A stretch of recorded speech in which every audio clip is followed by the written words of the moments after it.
할렐루야. 하나님의 놀라운 은혜와 사랑하심이 오늘도 예배 참석한 여러분과 여러분의 가정 가운데 충만히 있길 주님으로 축복합니다. 우리는 삶을 살아가는 데 있어서 하루를 버티고 견딜 수 있는 것이 있다고 한다면 버티고 견딜 수 있는 가장 중요한 동기가 되는 게 뭘까요?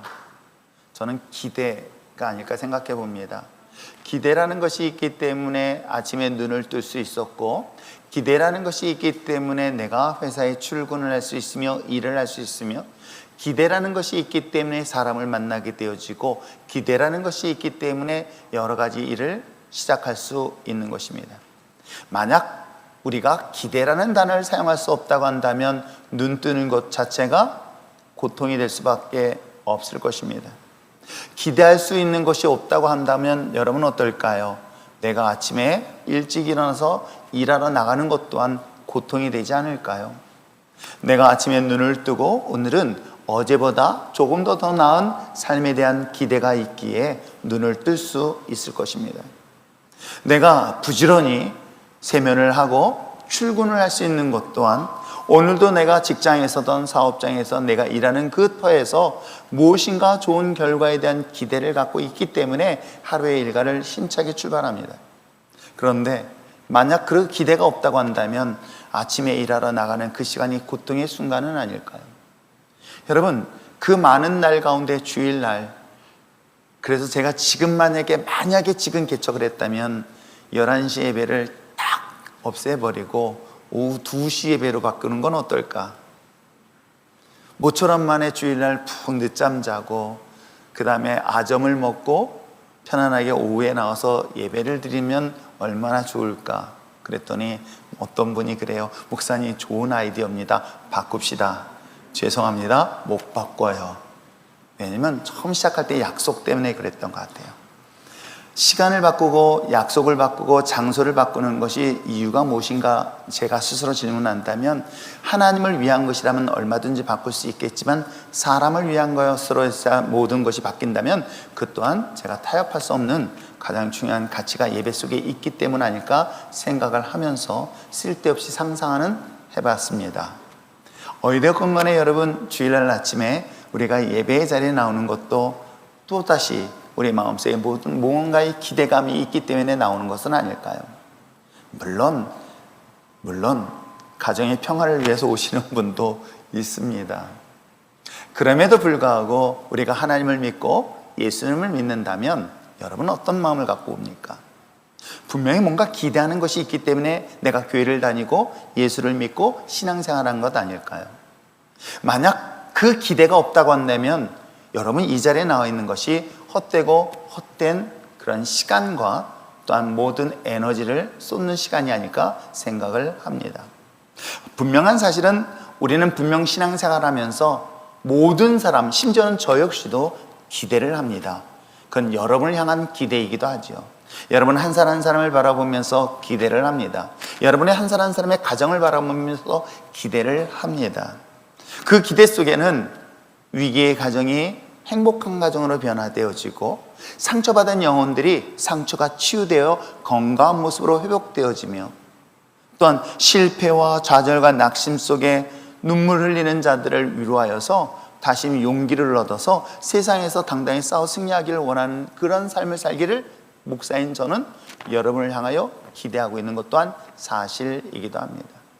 그렇기 때문에 대부분의 신앙생활하는 것들에 우리의 마음속에 깊숙이 숨겨져 있는 것 중에 하나는 뭘까? 기쁨. 그죠? 내가 신앙생활하면서 뭔가 기쁨을 얻을 수 있었으면 좋겠고, 내가 신앙생활하면서 뭔가 축복이라는 것을 부정할 수 없잖아요. 매일같이 삶의 실패를 연속된 삶을 살아가는 사람에게 있어서는 축복은 너무나 중요한 문제일 수밖에 없는 것 아닐까요? 그렇듯 내가 아침 부지런히 눈을 뜨고 교회를 나오면 그에 대한 기대는 모든 신앙생활하는 사람들에게 공통된 욕구이며 그러한 마음일 것입니다. 믿음 신앙생활 삶을 사는 데 있어서 경험하는 그런 기대는 모든 것이 그 기대대로 되지 않기 때문에 때에 따라서는 낙심을 합니다. 실망도 하고 좌절도 하죠. 왜요? 신앙생활을 하고 났더니 슬픔의 문제, 고난의 문제, 고통의 문제가 없을 줄 알았어요. 그런데 놀랍게도 신앙생활 하는데도 어려움의 문제를 만나게 되어지고, 고통의 문제를 만나게 되어지고, 슬픔의 문제를 만나는 것 또한 세상 사람과 별 차이 없다는 것들을 경험할 때, 우리 그리스도인들, 신앙생활 하는 사람들은 순간 더 깊은 좌절과 낙심에 빠질 때가 있습니다. 저라고는 안 그랬겠습니까? 그래도 나름대로 대기업에서 막 잘 나가다가 어느 날 주님이 저를 부르시고 목회자를 불렀습니다. 주변에 많은 사람들이 이렇게 칭찬해줘요. 크게 일할 거야. 막 해가지고 저도 마음이 막 설레었습니다. 조금 있으면 5만 명이 될 거야. 야, 우리나라의 최고, 막 이런 마음에 설렘이 솔직한 게 이만큼 있었어요. 그런데 여러분, 6개월 동안 성도 한 명도 없이 설교 한번 해보신 적 있어요? 우리 집사람은 단둘이서 새벽 설교할 때는요, 아멘이라도 크게 해주면 얼마나 좋아요. 그런 시간들이 있었습니다. 그런 고통의 순간도 있었고요, 아픔도 경험하고요, 슬픔도 경험합니다. 그런데 돌아보니 믿음과 신앙생활은 세상에서 다른 것이 하나 있었다고 한다면, 똑같은 고통과 아픔을 경험하는데 이걸 견딜 수 있는 힘이 생기더라는 거예요. 버틸 수 있는 능력이 생기더라는 거예요. 옛날 같았으면 이걸 못 버텼을 거예요. 옛날 같았으면 성격상 이걸 감당할 수 없었는데, 놀랍게도 이 믿음, 신앙생활은 이게 정말 놀라운 힘이 있어서, 보이지 않는 힘이 있어서 이걸 버티고 견디고 이겨낼 수 있는 능력을 이 신앙과 믿음의 생활 속에서 경험하게 되었던 것입니다. 사랑하는 성도 여러분, 그러므로 분명 우리가 믿음의 생활, 신앙생활 하는 데 있어서 좋은 것만 기대하는 것이 아니라 그 어떤 어려움의 문제도 이겨낼 수 있는, 견딜 수 있는, 승리할 수 있는 그런 기대를 가지고 나올 수 있는 여러분 되시길 주님의 축복합니다. 오늘날의 삶을 살아가는 데 있어서 가장 슬프고 고통스러운 것이 무엇일까? 인간이 가지고 있는 고통, 인간이 경험할 수 있는 최고의 고통을 세 가지로 이야기를 하고 있습니다. 첫째는 죽음의 문제라고 이야기를 합니다.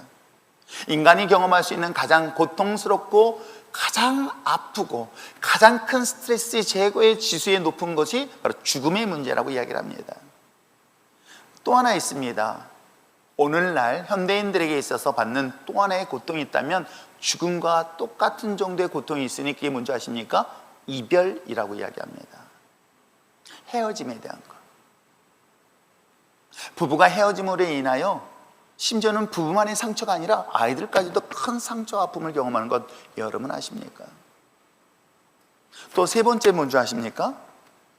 그게 바로 외로움이라는 거예요. 고독이라고 그러죠. 그래서 요즘은 흔치 않은 단어가 많이 나오고 있는 중에 하나가 뭐예요? 혼밥이라는 소리를 듣고 있습니다. 그렇듯 현대인에게 있어서 가장 큰 고통스러운 죽음, 헤어짐, 그리고 마지막으로 외로움. 갑자기 헤어짐에 대한 생각을 해보니까 옛날 어느 시인이 이야기하는 것처럼, 님이여 나를 떠나시려던 나를 밟고 가시옵소서 라고 하던 세대가 저희 세대예요. 근데 요즘은 나를 떠나 내가 너를 밟고 가리라. 시대가 정말 이렇게 바뀌었어요. 그렇듯 헤어짐이라는 것은 그만큼 인간이 갖고 있는 고통, 괴로움 중에 하나라고 이야기를 하고 있습니다. 우리는 지금 사도행전을 통해서 초대교회를 살펴보고 있어요. 어찌 보면 초대교회는 가장 은혜가 충만하고 가장 성령의 능력이 강력하게 일어났으며, 여러분 그렇지 않습니까? 결혼한 사이에서 가장 깨소금이 많이 나올 때가, 누가 그러더라고요. 요즘은 신혼전이라고. 결혼한 순간부터 깨소금의 맛이 없어졌나 그래. 전 잘 이해가 안 되지만, 아무튼 어찌됐건 간에 신혼초는 분명하게 가장 행복한 시간이고 가장 고소한 시간이라는 것을 부정할 수 없잖아요. 그렇듯이 교회 역사도 마찬가지입니다. 특별히 예루살렘에서 시작됐던 마가의 다락방에 시작된 그 교회는 십자가가 달려있지는 않았습니다. 오늘 같은 교회 형태도 아니었습니다. 그런데 놀라운 것은 그곳에서 있었던 하나님의 성령의 역사는 너무 뜨겁게 역사를 하기 시작해요. 아픈 자들이 살아나가 태어나고 고침을 받게 되어지고, 병든 자리 뿐만 아니라 앉은 병에 일어나게 됩니다. 소유한 자들을 가난한 자들에게 나누고, 생면부지에 처음 본 사람들에게도 기꺼이 자기 주머니에 모든 것들을 내어놓으면서 섬겼던 것들이 초대교회의 모습이기도 합니다. 그러게 말씀 전할 때마다 3,000명이 회개하고 돌아왔으니 여러분 상상해 보시기 바랍니다. 얼마나 많은 사람들이 초대교회의 뜨거운 성령의 역사를 경험하고 있었는지 모릅니다. 자, 성령의 역사하심이 그렇게 강력하게 일어났을 때 우리 모든 사람들이 기대할 때 교회를 가면, 마가의 다락방인 그 예루살렘 교회를 가면 뭔가 좋은 일이 있을 것이다 라는 기대는 당연한 것인데, 우리가 지금까지 쭉 살펴본 것처럼 그 기대와 달리 복음 때문에, 예수를 믿는 것 때문에 고난을 받아요. 고통을 당합니다. 심지어는 성령을 속였다는 이유 하나만으로 한 부부의 죽음의 사건도 경험하고요. 우리가 그렇게 은혜가 충만한 줄 알았더니 그 사이에 집사들끼리 갈등이 일어나고 있더라는 거예요. 자, 이런 다양한 사고들이 계속 일어날 때 오늘 성경에 기록되어 있는 것처럼 우리 현대인들이 경험하고 있는 세 가지 고통에 대한 이야기고 똑같이 등장하고 있습니다.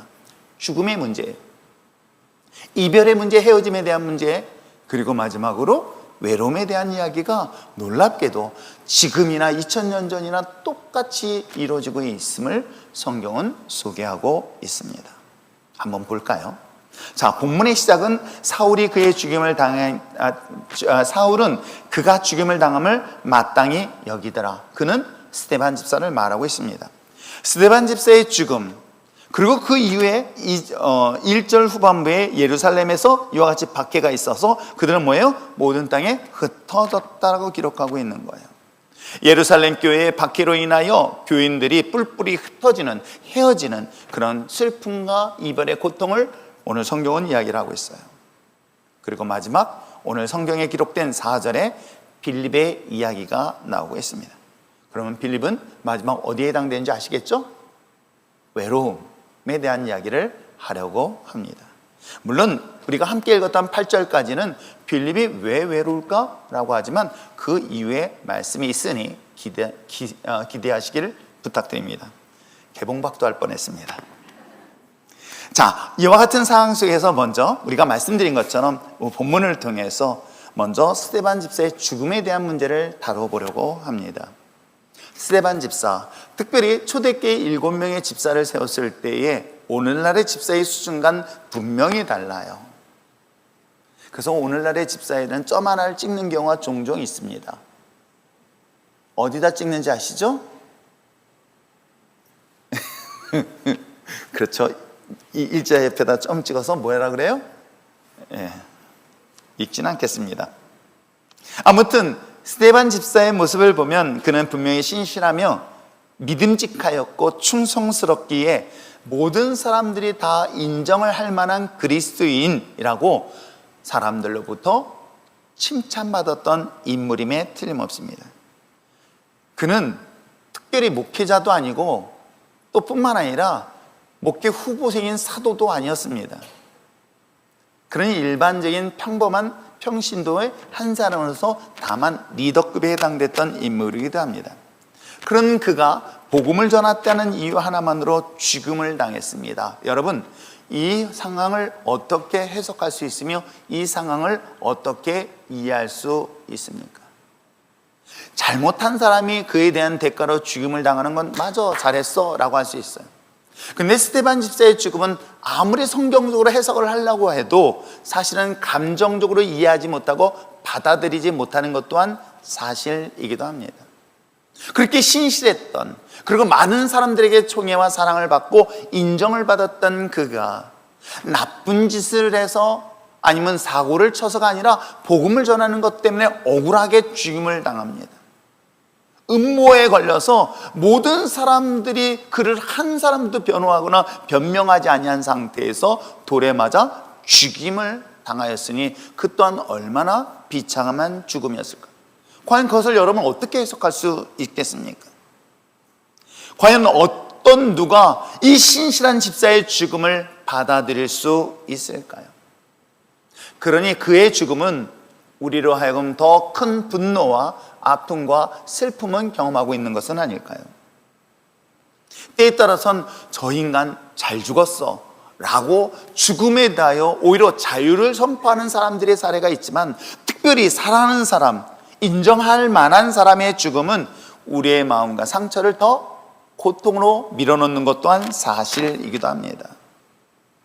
하나님은 이 하나님의 나라를 위하여 쓰임받고자 선택받았던 이 스데반의 집사에 대해서 과연 하나님은 어떻게 우리를 이해시키고 있을까?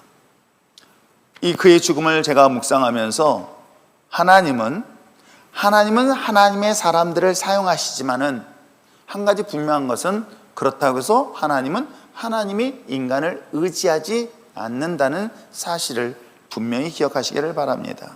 그것은 목회하는 저의 입장에서도 이 기준을 가지고 지금까지 목회를 해왔습니다. 내가 사람은 사랑하고 용서하고 이해하고 수용하고 얼마든지 그를 품어야 될 대상일 뿐, 사람을 의지의 대상이 아닌 오직 의지는 하나님밖에 없다. 그렇듯 목회자의 마음처럼 하나님도 우리를 향하여 동일한 관점에서 주의 일이 이루어지고 있다는 것 먼저 기억하시길 바랍니다.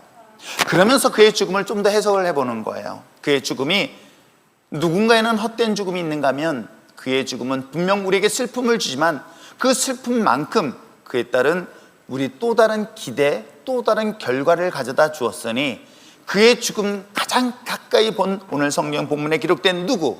사울이라는 인물을 주목해 보시기를 바랍니다. 그 한 사람의 죽음, 안타까운 죽음, 아무리 인간적인 해석을 해도 이해가 되지 않으며 그 고통은 감당할 수 없는 그 한 사람의 죽음이었지만 그 한 사람의 그 죽음이 헛된 것이 아니라 그 한 사람의 죽음, 그 핏값이 하나님의 복음의 선교에 있어서 이방인의 선교에 가장 큰 획을 그을 수 있었던 한 사람의 생명을 살리는 데 사용했다는 것 여러분 아십니까? 비록 보잘것없는 나 인간 이유체라는 사람의 생명이 죽음을 통해서 여러분에게 고통을 줄 수 있었지만 그럼에도 불구하고 연약하고 보잘것없는 나 한 사람의 죽음이 시대 역사에 이 시대를 이끌어갈 만한 한 사람의 생명을 살리는 데 쓰임받을 수 있다고 한다면 저는 그 죽음은 결코 결단코 헛되지 않다라는 확신을 갖고 있습니다. 여러분, 우리 부모님들이 자녀들을 위하여 왜 생명을 내어놓으면서까지 희생하셨는지 아십니까? 그 희생이 결코 헛되지 않음에 대한 사랑과 기대와 관심이 있었기 때문은 아니었을까요? 물론 그 자녀가 그 기대만큼 하지 못하기 때문에 더 우리의 마음을 아프고 슬프게 하지만 한 가지 분명한 사실은 그 부모의 그 모든 사람한테 헛된 수고를 할지라도 그 부모의 죽음, 그 부모의 수고, 그 부모의 헌신이 아무리 망나니 같은 한 사람의 삶을 살았던 그 일지라도 때가 되어 철들면 새로운 사람으로 바뀌는 것들을 저는 주변에 참 많이 보았습니다. 하물며 스데반의 집사의 죽음은 분명 모든 사람들의 마음을 슬프게 하고 분노까지 하겠고 더 나아서 하나님 왜 이 사람이 죽어야만 됩니까? 라고 이해할 수 없을지라도 한 가지 분명한 역사적 사실은 그의 죽음은 결코 헛되지 않았던 것은 바로 신약에서 절대적으로 없어서는 안 될 가장 위대한 인물인 사도 바울을 탄생시키는 배경이 되었으니 우리는 그 죽음의 문제가 결코 슬픔으로만 해석할 수 없다는 것을 성경을 통해서 또한 다시 한번 깨닫게 되어지는 것입니다. 오늘 여러분의 삶이, 여러분의 인생이 하늘에 썩어지는 미라를 통해서 하나님의 귀한 생명들이 살아나는데 아름답게 쓰임받는 저와 여러분 되시기를 부탁드립니다. 또 하나 헤어짐에 대한 이야기를 한번 해볼까요? 근데 그 헤어짐에 대한 배경이 어떤 배경일까요? 여러분, 헤어지는 배경은 여러 가지가 있어요. 싫어서, 시험 들어서, 상처받아서, 실망해서. 여러분, 성경의 원리를 잘 살펴보면 그와 전혀 상관없음을 성경은 분명히 기록하고 있습니다. 자, 우리 1절 말씀을 한번 읽어볼까요? 1절 말씀 읽겠습니다. 시작. 사울은 그가 죽임당함을 마땅히 여기더라. 그래서 사도 외에는 다 유대와 사마리아 모든 땅으로 흩어지니라. 사도 외에는 다 유대와 사마리아의 모든 땅에서 누가? 모든 성도들이 흩어졌다라고 기록하고 있는 거예요. 근데 뭐 때문에요? 시험 들어서요? 상처받아서요? 아니에요. 스데반 집사의 죽음 때문에 상처받아서가 아니라 박해 때문이라고 이야기를 하고 있습니다. 그 박해, 핍박은 뭐 때문이었다? 믿음 때문이에요. 복음을 전하는 건 신앙 때문에 그들은 핍박받고 결국은 그 자리를 흩어지는 결과를 가져다 줍니다. 큰 박해로 인하여 신앙생활하던 그들의 신앙 공동체가 뿔뿔이 흩어짐으로 인한 아픔과 고통을 경험한 것이 오늘 본문에 기록되어 있습니다. 그런데 더 충격적인 일이 뭔지 아십니까? 4절 읽어보시길 바랍니다. 4절 읽겠습니다. 시작. 그 흩어진 사람들이 두루 다니며 복음의 말씀을 전할세. 말씀을 전하고 있음을 볼 수가 있어요. 그들이 상처를 받고 좌절하고 낙심한다면 그 하던 일을 포기를 합니다. 여러분, 시험 들면은 자신이 맡은 봉사와 직분의 자리를 쉽게 내려놔 버려요. 그렇지 않나요? 그런데 놀랍게도 그들은 그 시험의 문제가 아니에요. 복음의 가치, 복음의 중요성을 너무나 잘 알고 있었기에 핍박으로 인하여 그곳에 있지는 않았지만 그곳에서 흩어진 그들은 여전히 무엇을 하고 있었습니까? 복음을 전하는 자신의 사명을 감당하고 있는 이야기를 성경은 말하고 있는 것입니다. 헤어짐에 대한, 이별에 대한 슬픔과 아픔과 고통은 있습니다. 그럼에도 불구하고 그리스도인으로서 주어진 사명이 계속 되어지고 있다는 것을 주목해 보시기를 부탁드립니다. 비록 우리 잠시 동안의 헤어짐으로 인하여 아픔과 고통은 있지만 그럼에도 불구하고 복음의 사명은 계속 확장되어지는데 쓰임받고 있다는 거 잊지 마시길 부탁드립니다. 이 원리는 좀 더 깊이 다루고 싶지만 그럼에도 불구하고 여러분들이 깊이 묵상하는 시간으로 돌려드리겠습니다. 마지막으로 볼 수 있는 건 뭘까요? 홀로 남겨진 빌립을 주목해 보시기를 바랍니다. 사실은 오늘 4절 이하의 빌립이 복음을 증거하기 위해서 예루살렘을 떠납니다. 그리고 어디를 갑니까? 5절에 빌립이 사마리아 성에 내려갔다고 했어요. 물론 이 사마리아 성은 수도예요. 북이스라엘 수도입니다. 그런데 이 성경의 이야기하는 사마리아 성은 이 수도를 말하는 큰 성을 말하고 있지는 않아요. 사마리아 지역에도 여러 개의 작은 성들이 있습니다. 특정한 성의 이름은 기록되지는 않았지만 사마리아는 큰 지역 섹터 안에 그 안에 있는 작은 성에 들어가서 뭐하고 있냐면 복음을 전하고 있었던 것으로 성경은 기록하고 있습니다. 자, 그가 복음을 전하였을 때 어떤 일이 일어났습니까? 빌립이 복음을 전할 때 6절에 읽겠습니다. 시작. 무리가 빌립의 말도 듣고 행하는 표적도 보고 한 마음으로 그가 하는 말을 따르더라. 그러면서 7절에 뭐라고 얘기하고 있어요? 시작. 많은 사람이 붙었던 더러운 귀신들이 크게 소리 지르며 나가고 또 많은 중풍병자와 못 걷는 사람들이 나왔다라고 하고 있어요. 그러니까 빌립이 이 사마리아 어느 이름 모를 작은 성에 가서 복음을 전했더니 그곳에서 귀신이 떠나고 안진병이가 일어나며 모든 병자들이 살아나고 그곳에서 복음을 듣는 자들이 놀라운 기적과 역사를 능력을 경험하면서 어떻게 해요? 예수님을 받아들이는 이 놀라운 기적 같은 역사가 어느 한 무명의 성에서 일어나고 있었던 것이에요. 이 정도면은 얼마나 영적 부흥의 역사가 예루살렘뿐만 아니라 이곳에서 일어났을까를 충분히 상상할 수 있었을 것이에요. 이 정도면 그는 그 마을의 그 성의 히어로, 아마 최고의 많은 사람들을 존경과 인정받는 영적 지도자로 사람들이 따르는 건 분명했을 것이에요.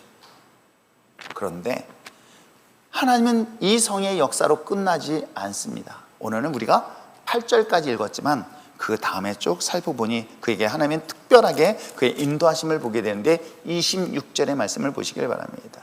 자, 26절 읽겠습니다. 시작. 주의 사자가 빌립에게 말하여 이르되 일어나서 남쪽으로 향하여 예루살렘에서 가사로 내려가는 길까지 가라 하니 그 길은 광야라. 예루살렘이라는 것에 있어서 이 가사라는 것은 애굽으로 내려가는 길목인 거예요. 이 애굽이라는 것은 아프리카 지역인 거예요. 아프리카 지역에 내려가는 이 가사라는 작은 지역인데 그 지역은 뭐라고 얘기하고 있습니까? 허허벌판의 광야다라고 기록하고 있어요. 그 광야라는 것은 우리가 보통 이 서부 영화 보면은 그야말로 막 그냥 허허벌판에 가끔 가시, 덩굴 같은 것들이 막 굴러다니고 그때 총 든 주인공이 이거 있잖아요. 아무튼 그런 황량한 광야에 지금 누가 내려갔습니까? 빌립을 하나님께서 내려보내시는 거예요. 여러분, 그가 처음에 어디 있었어요? 예루살렘에 있었습니다. 예루살렘에 있었을 때만 하더라도 그는 정말 외롭지 않았던 건 누구랑 같이 있었어요? 사도들과 같이 있었어요. 예수님의 제자였던 베드로와 야고보와 요한과 같은 인물과 같이 있었어요. 그들과 같이 있었을 때만 하더라도 그들은 정말 은혜에 더 충만할 수 있었던 거예요. 그런데 핍박 때문에 그 영적 지도자들로부터 떠나야 됐습니다. 얼마나 외로웠을까요? 근데 사마리아 성에 가서 복음을 전했더니 놀라운 기적 같은 역사들이, 우와, 야, 예수님의 제자들에게만 나타나는 그 기적들이 자기에도 나타난다? 그랬더니 수많은 사람들이 자기를 주목하며 사람들에게 칭찬과 인정을 받았어요. 야, 이 정도 되어지면 이제 그 마을에 살만한 위치에 딱 됐는데 하나님 갑자기 그를 들어서 너 이곳을 떠나 저기 가사라는 광야에 가라고 하는 명령하십니다. 물론 그곳에서 아주 무명의 사람을 만나요. 에디오피아 간다게라는 여왕의 내시를 만납니다. 그리고 이사야 말씀을 듣고 있던 그 해석하지 못했던 그에게 예수님에 대한 복음을 전하였고 그가 침례를 받고 그는 바로 에디오피아로 내려가면서 헤어지는 것으로 성경은 역사는 끝이 나요. 이 빌립은 이 한 사람의 역사를 통해서 여러분 아프리카에 복음의 꽃이 핀 것 여러분 아십니까? 아시아로 복음에 먼저 들어온 게 아니라 사실은요 아프리카로 복음이 먼저 들어간 성경의 역사의 시작은 바로 이 빌립의 광야에서 일어난 사건이기도 합니다. 그러니 여러분 상상을 해보시길 바랍니다. 많은 사람들의 주변에 있던 그가 허벌판행 광야에 외롭게 그를 머물렀던 이유는 무엇일까? 대부분의 많은 사람들이 그 외로움으로 인하여 죽음을 생각할 때에 이 빌립은 그 외로움, 고독한 그 순간에 놀랍게도 하나님이 예비하신 일들을 예비하시고 준비하셨다는 사실을 성경은 우리에게 소개를 하고 있는 것입니다. 어찌 보면 인간의 생각에 있어서 죽음의 문제, 또한 이별의 문제, 이 외로움의 문제, 우리 힘으로 감당할 수 없는 현대인의 가장 슬프고 고통스러운 순간의 문제조차도 하나님 그 죽음의 문제를 통하여 하나님의 가장 위대한 생명을 살리는 데 사용되었으며 사람들부터 헤어지는 이별의 고통의 순간 속에서도 하나님의 거룩한 나라가 확장되어지는 데 복되게 쓰임받았으며 외롭고 외로운 고독의 순간 속에서도 하나님은 또 다른 위대한 역사와 계획이 있다는 것을 우리는 성경을 통해서 소개하고 있으니 사랑하는 성도 여러분, 이것이 예수를 믿는 사람과 믿지 않는 사람의 차이가 바로 여기에서 다르다는 것 아십니까? 신앙을 갖고 있는 사람과 신앙을 갖지 않는 사람의 포인트, 이 차이점이 여기 있는 것 여러분 아십니까? 부부가 살면서 모두 다 행복할 것 같지만 부부가 살면서 외로움을 경험하는 부부들도 의외로 굉장히 많이 있습니다. 부부가 살면서 또한 헤어짐에 대한 고통과 아픔을 경험한 사람들 또한 있습니다. 인생을 살아가면서 차라리 사는 것이 죽는 것보다 더 고통스럽다고 하는 사람들 또한 얼마나 주변에 많이 보여지고 있는지 모릅니다. 그러나 인간 현대인의 삶을 사는 사람들에게 있어서 이 죽음의 문제와 헤어짐의 문제와 또한 이 외로움의 문제는 오히려 하나님은 그를 바꾸셔서 또 다른 하나님의 성령의 역사를 통하여 하나님의 위대한 일들을 창조해 나가고 있다는 사실들을 여러분 잊지 마시기를 부탁드립니다. 그래서 성경은 하나님의 나라는, 하나님의 역사하심은 합력하여서 선을 이루신다라고 기록하고 있는 거예요. 여기서 합력한다는 것은 좋은 것과 좋은 것이 만나는 것이 아닙니다. 때에 따라서는 우리 인생의 불행의 문제, 슬픔의 문제, 고통의 문제, 죽음의 문제조차도 하나님은 바꾸셔서 선한 결과를 만드신다라는 것이 하나님의 나라의 다스림 속에 있는 특징이라는 것 잊지 마시기를 부탁드립니다. 그렇게 믿지 않는 사람들은 눈에 보이는 불행한 현실을 보며 원망하지만 하나님을 믿는 신실한 사람들은 불행한 현실을 긍정의 눈으로 바꿔서 볼 수 있는 이유가 바로 여기에 있다는 것 잊지 마시기를 부탁드립니다. 인간이 경험할 수 있는 가장 고통의 순간이 하나님의 새로운 창조의 역사라는 것을 오늘 이 사도행전 8장에서 이야기를 하고 있는 거예요.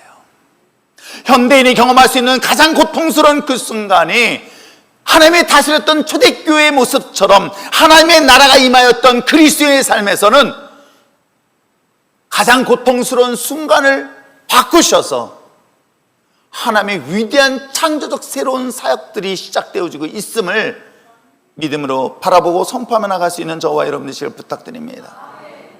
그게 그리스도인과 그리스도인이 아닌 것과의 차이점인 거예요.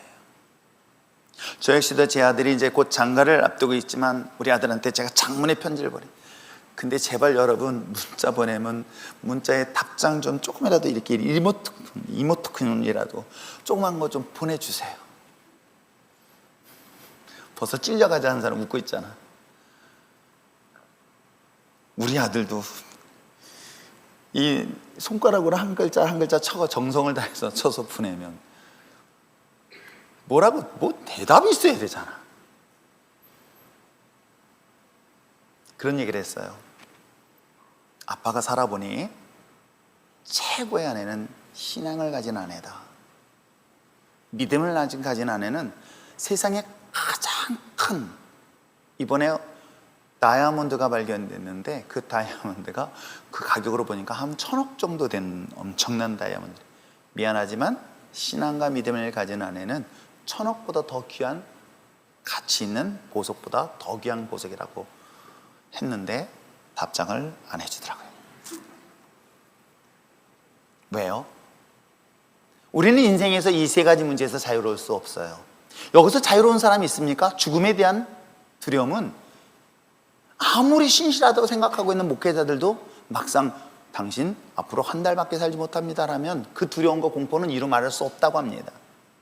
죽음의 문제는 아무리 우리 어머니가 100세가 넘었는데도 내 빨리 죽어야 돼요. 어머니 그럼 빨리 돌아가세요. 그러면 욕해요. 여러분, 이 죽음의 문제는 어느 누구도 자유로울 수 없어요.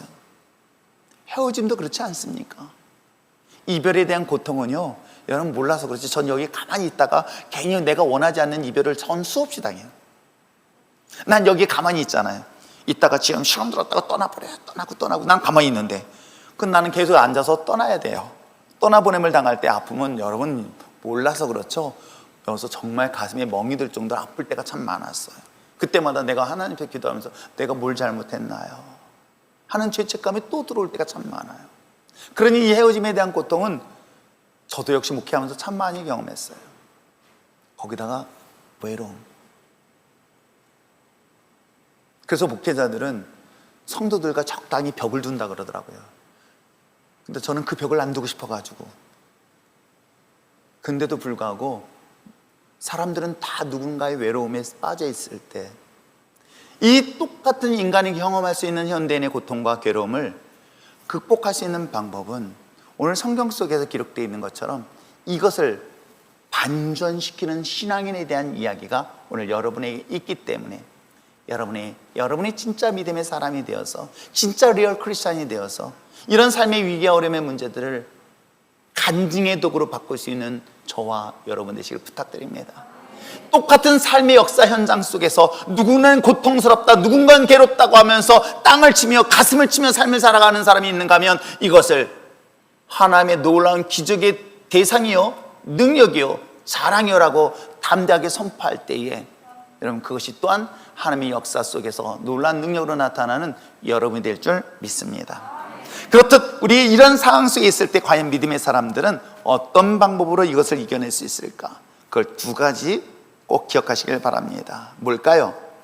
그 어떤 경우일지라도 자신의 주어진 믿음, 자신의 주어진 신앙, 자신의 주어진 사명을 포기하지 않는 저와 여러분 되시길 부탁드립니다.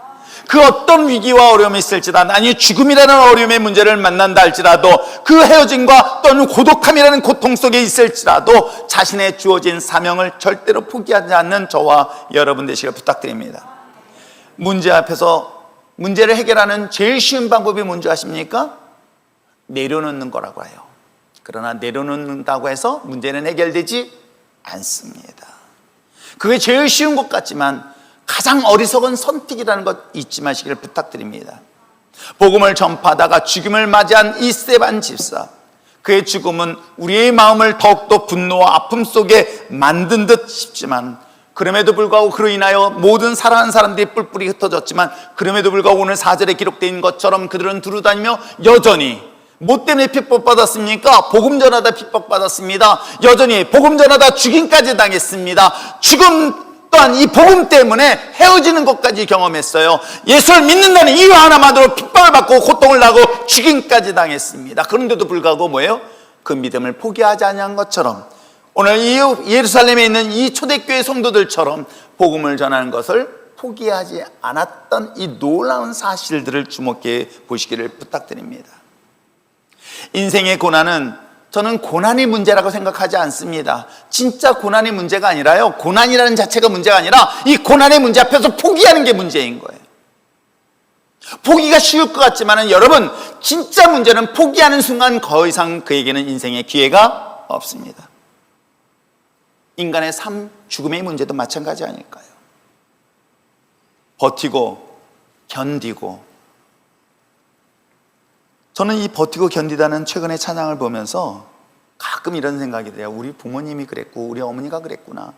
그 힘든 과정에서도 버티고 버티는데, 어렸을 때 어머니가 그런 얘기를 해주셨어요. 지금 버티고 견디는 것은 언젠가는 웃을 날이 있을 것이다. 그땐 우리 어머니가요, 아주 불심이 돈독했던 분이에요. 불심이 돈독했던 분이 이 정도 얘기인데 왜 신앙의 믿음을 가진 저와 여러분이 왜 이런 고백을 못하고 있을까요? 신앙 안에서 우리 삶에 당하는 수많은 어려움의 문제를 버티고 견디다 보면 반드시 승리의 역사가 있게 될 줄 믿습니다. 고난은 포기의 대상이 아니라, 슬픔은 포기의 대상이 아니라 우리는 극복의 대상임을 잊지 마시기를 부탁드립니다. 왜요? 내 인생의 모든 역사는 누가? 하나님이 개입하시고 계신 거예요. 내가 감당할 수 없는 것 같지만 이 또한 하나님이 나에게 감당할 수 있는 모든 시나리오에 쓰여진 거라면 그냥 하나님의 뜻 안에서 맡기고 버티고 견디십시오. 그래서 이건 절대로 포기하지 않고 나갈 수 있는 여러분 됐으면 참 좋겠습니다. 죽음에 대한 해석도 그리스도인으로서는 끝이 아니잖아요. 세상 사람들은 죽음은 끝이라고 생각하지만 우리는 끝이 아니잖아요. 거기는 죽음은 새로운 시작을 알리고 있음을 우리는 믿잖아요. 죽음 앞에서 포기하는 것은 세상 사람들이 선택하는 것이라고 한다면, 그리스도인은 죽음 앞에서 새로운 선택을 할 수 있어요. 뭐예요? 영원한 하나님 나라 선택할 수 있음을 잊지 마시길 부탁드립니다. 그러기에 스테반 집사가 죽음을 눈앞에 두고 막상 죽음의 순간 하늘의 문을 열고 자신의 가야 될 나라를 보았기에 그의 표정, 그의 모습은 천사와 같지는 않았을까요?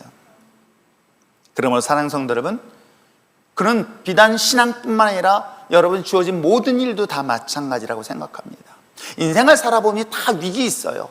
극복해야 할 수 없을 것 같은 정말 목에 단내 날 정도의 고통스러운 순간이 있다고 합니다. 42.19km를 달릴 때 가장 고통스러운 순간의 키로수가 30km를 넘어서래요. 30km 넘어서는 순간부터는 그때는 자기 힘으로 뛰는 게 아니라고 합니다. 그건 평소에 훈련했던 것 때문에 가는 거지, 이 마의 30km를 넘는 그 순간은 이걸 극복 못하면 대부분 여기서 포기를 한다고 합니다. 사랑하는 성도 여러분, 하물며 우리는 하나님 믿는 사람들이에요. 신앙인이에요. 그리스도인입니다. 진짜 그리스도인이라고 한다면, 하나님을 믿으신다고 한다면, 여러분의 인생에서 이러한 고난과 고통의 문제 있을 때 결코 기억하셔야 될 것은 포기하지 마십시오. 비록 힘들고 어려울지라도 자신의 하던 그 자리를 끝까지 버티고 견딜 수 있는 여러분 되시길 부탁드립니다. 두 번째 볼 수 있는 건 뭔지 아십니까? 근데요, 이게 난크리스찬과 크리스찬의 차이인 거예요. 난크리스찬은 버티고 견디다 보면요, 자기 힘으로 하다 보면 내 안에 뭐가 나오는지 아세요? 잘 모르죠. 한이라는 게 끼옵니다. 이 한으로 버텨요. 한으로. 그래가지고 이를 엉덩을 건너 두고 보자 이렇게 살아요. 슬픈 거예요. 자신의 힘으로 버티고 견디는 것은 어느 일정한 순간 되어지면 번아웃 됩니다. 견딜 수가 없어요.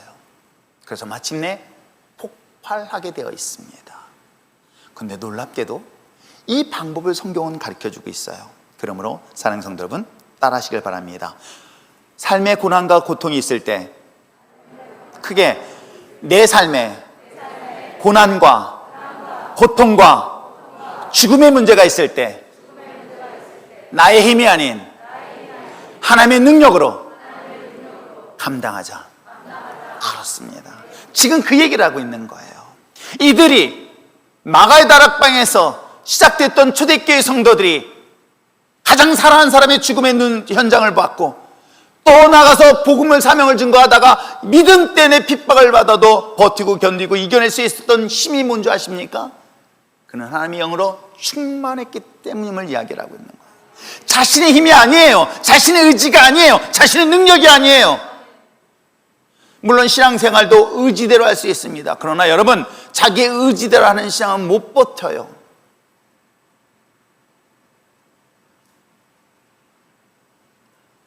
가장 평범한 사람도, 가장 평범하다 못해도 더 부족한 사람일지라도 똑같은 상황의 이 고통의 순간을 견디고 이길 수 있는 능력은 오직 하나님의 영으로만이 가능하다라는 사실을 성경은 우리에게 소개를 하고 있는 것입니다. 성령이 너희 각자에게 임하시면, 너에게 각자 임하시면 뭐라 그래요? 권능을 받는다는 거예요. 근데 우리가 권세와 능력이라 그랬더니 뭘 생각하냐면 막 능력을 행해가지고 막 손을 얹어서 기도하면 막 벌떡벌떡 일어나, 이것만 생각을 해요.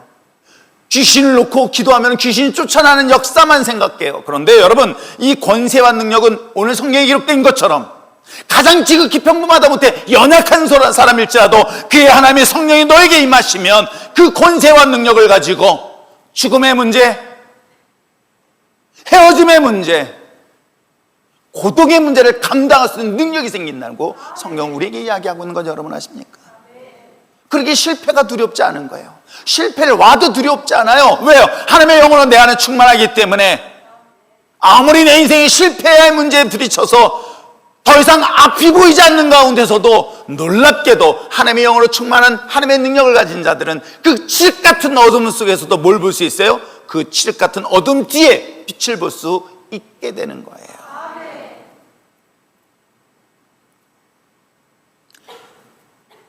사랑하는 성도 여러분,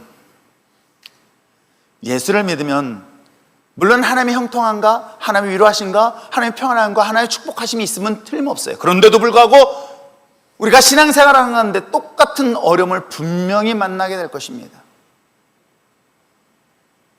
여전히 견디기 감당할 수 없는 엄청난 삶의 문제들, 즉 죽음과 외로움과 또한 헤어짐에 대한 고통의 문제는 하나님 믿지 않는 사람이 믿는 사람이도 동일하게 일어날 때에 여러분, 이걸 감당할 수 있다고 한다면 더 이상 문제가 된다 안 된다?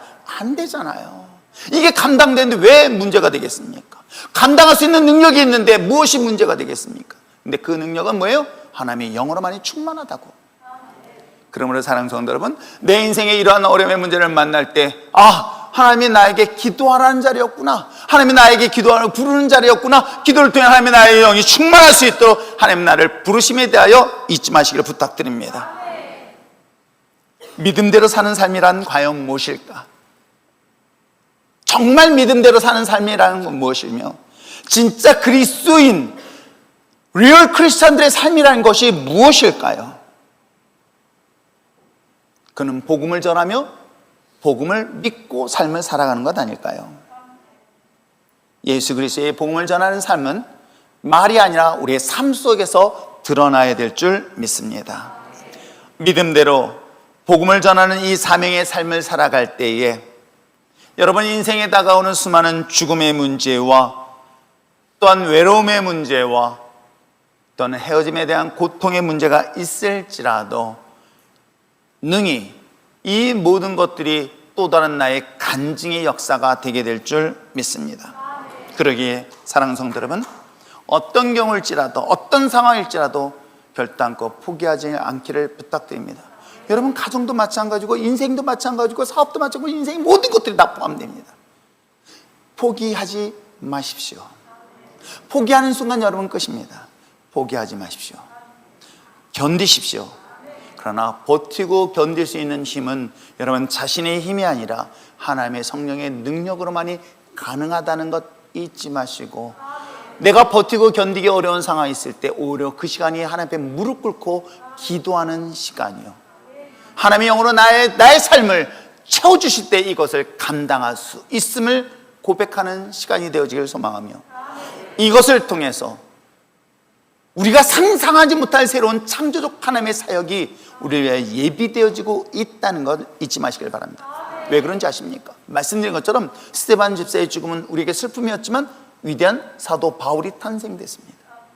여러분, 예수 그리스도를 믿음으로 인한 이 복음의 증거를 했던 초대교회의 이 핍박으로 인해 흩어졌던 헤어짐은 놀랍게도요, 오늘 성경에 뭐라고 얘기하고 있습니까? 그들이 떠난 곳은 유대와 사마리아예요. 성령이 너에게 임하시면 너희가 권능을 받고 예루살렘과 유다와 사마리아와 땅 끝까지 복음을 증거하겠다. 여러분, 빌립이 그러지 않았습니까? 광야의 외로운 곳에서 예루살렘, 유다, 사마리아를 떠나서 저 땅 끝까지 복음을 증거하는 놀라운 기적의 시작이 그 외로움으로서 출발하고 있는 것, 성경은 우리에게 소개를 하고 있는 거예요. 놀랍지 않습니까? 하나님의 천지창조의 창조사역 속에서 비록 인간의 눈으로 볼 때는 실패한 인생이고 슬픔의 인생이고 고독한 삶이고 죽음의 고통의 순간인 것 같지만, 하나님이 이걸 역전시켜서 하나님의 영광의 확장성을 성경을 통해서 소개하고 있기에, 사랑하는 성도 여러분, 이것이 예수 믿는 사람과 믿지 않는 사람들이 삶을 보는 시각, 이게 세계관이에요. 가치관의 차이가 이렇게 다르다는 거 잊지 마시고, 복음의 참된 복음의 사명을 끝까지 믿음대로 끝까지 버티며 견디며 나갈 수 있는 여러분 되실 뿐만 아니라, 언제나 성령의 충만함으로 주님 앞에 준비되어서 이제는 세상과 맞서 싸워 승리하며 나갈 수 있는 우리 율전의 신앙 공동체가 되시기를 주님의 축복합니다. 기도하겠습니다.